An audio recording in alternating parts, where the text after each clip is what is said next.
आज का टॉपिक है दोस्तों ब्लड। ब्लड को हम लोग जानेंगे पूरा विस्तार से, ठीक है। जब हम लोग ब्लड का चैप्टर पढ़ेंगे तो उसमें और विस्तार तरीका से हम लोग जानेंगे ब्लड के बारे में।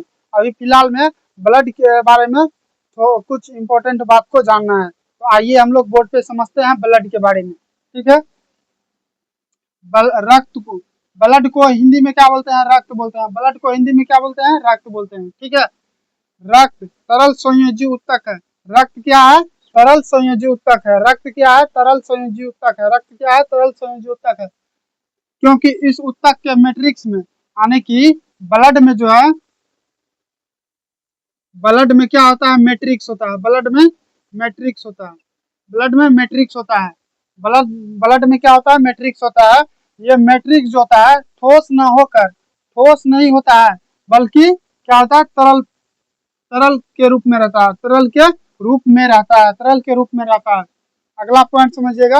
रक्त के तरल भाग या मैट्रिक्स को, रक्त के तरल भाग या मैट्रिक्स को, रक्त के तरल भाग या मैट्रिक्स को, रक्त में जो तरल भाग होता है, रक्त में जो तरल भाग रहता है, तरल भाग या मैट्रिक्स को, रक्त के तरल भाग या मैट्रिक्स को क्या बोलते हैं? प्लाज्मा बोलते हैं। प्लाज्मा, प्लाज्मा बोलते हैं। रक्त के तरल भाग या मैट्रिक्स को क्या बोलते हैं? प्लाज्मा का रक्त कोशिका कहते हैं। प्लाज्मा रक्त कोशिका कहते हैं।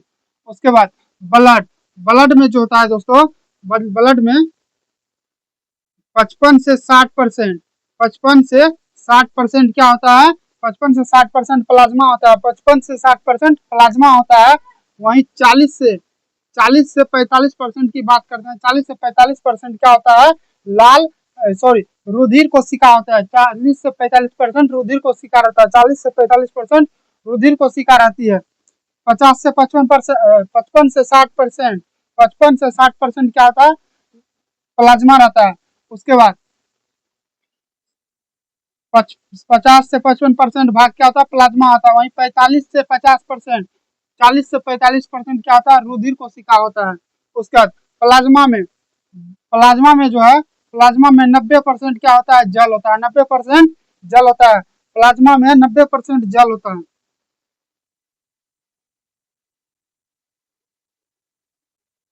प्लाज्मा, प्लाज्मा में जो है 90% क्या होता है? 90% जल होता है।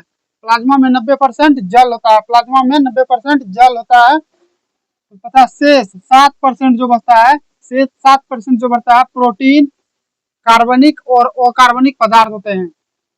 90% जल, 7% जो है प्रोटीन, कार्बनिक और कार्बनिक होगी, कितना हो गया? 97%।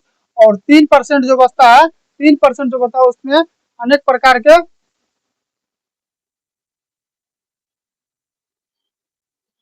कार्बनिक और अकार्बनिक रहते हैं। उसके बाद रक्त यानी कि ब्लड में 3 प्रकार की कोशिका होती है।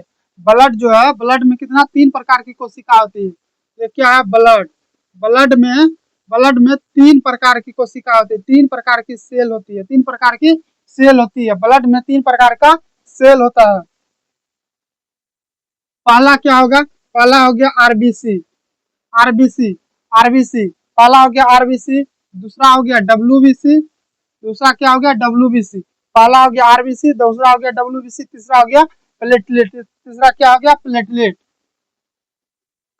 आरबीसी को, आरबीसी का फुल फॉर्म होता है red blood cell, red blood cell, जिसको लाल रक्त कोशिका कहते हैं। लाल रक्त कोशिका कहते हैं।